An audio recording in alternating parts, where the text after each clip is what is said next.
Mtakumbuka kwamba mnamo tarehe 2 mwezi wa 4 mwaka 2025 Mwenge wa Uhuru uliwashwa kule mkoani Pwani na umekimbizwa takriban mikoa yote, na mnamo tarehe 7 mwezi wa 10 mwaka 2025 uliweza kuingia katika mkoa wetu wa Mbeya na kukimbizwa katika halmashauri zote. Kwa hiyo baada ya mwenge huu kuingia tarehe 7 mwezi wa 10 katika mkoa wetu wa Mbeya, mwenge huu ulikuwa ukitokea katika mkoa wa Songwe, ambapo mapokezi yalifanyika katika mazingira ya usalama, na usalama ulikuwa hali ya juu kutokana na ushirikiano tuliopata kutoka kwa wananchi wa jiji letu la Mbeya. Hadi sasa mwenge huo kama nilivyokwisha sema umeshakimbizwa karibu katika wilaya zote 5 na halmashauri 7, na kote huko hali ya usalama imeimarishwa kiasi kikubwa kwa ushirikiano wa wananchi, jeshi la polisi na vyombo vingine vya ulinzi na usalama pamoja na wadau mbalimbali katika kuhakikisha kwamba mwenge huu unapita salama. Kesho mnamo tarehe 14 mwezi wa 10 mwaka 2025 mbio za mwenge huu wa uhuru zitahitimishwa hapa jijini Mbeya, ambapo utazimwa rasmi ukiashiria pia sikukuu ya kumbukizi ya hayati Mwalimu Julius Kambarage Nyerere ambaye ni baba wa taifa. Jiji la Mbeya limeshapokea wageni wengi na tunatarajia kupokea viongozi wengine wa kitaifa kuwasili katika mkoa wetu wa Mbeya ili kuweza kushiriki shughuli hiyo ya kitaifa ya kuhitimisha mbio za mwenge wa uhuru. Jeshi la polisi mkoa wa Mbeya linatoa wito kwa wananchi wa jiji kushirikiana na jeshi la polisi pamoja na kuendelea kuimarisha utulivu na usalama ili sherehe hizo ziweze kufanyika na kumalizika kwa amani.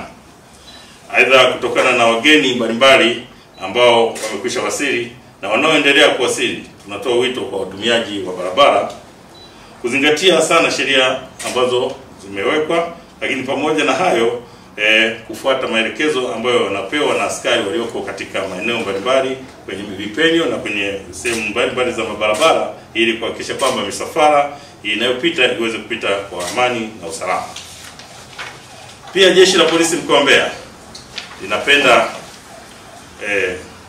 kuhakikishia wananchi kuwa limejipanga vizuri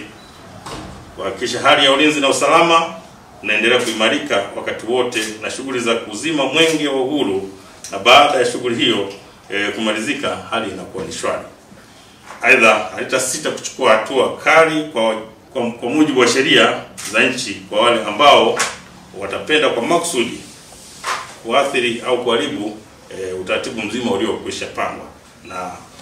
hivyo kutaka kuhakikisha kwamba mwenge huu haufanyiki, mwenge huu hauzimwi kwa usalama. Kwa hiyo jeshi la polisi kwenye eneo hilo limejipanga vizuri sana, na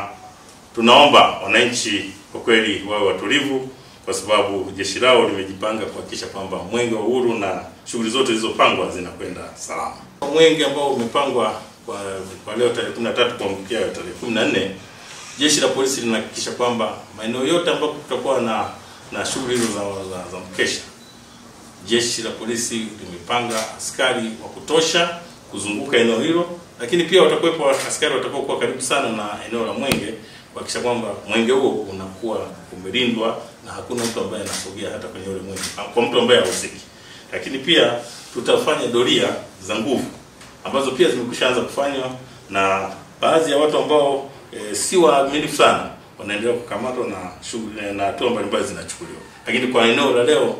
kwa siku ya leo, na eneo hilo la mwenge litakuwa na unyeti wa hali ya juu sana, na tutaongeza nguvu ili kuhakikisha kwamba watu wanasherehekea mwenge, wanakesha na mwenge, na hali inakuwa ni tulivu kabisa.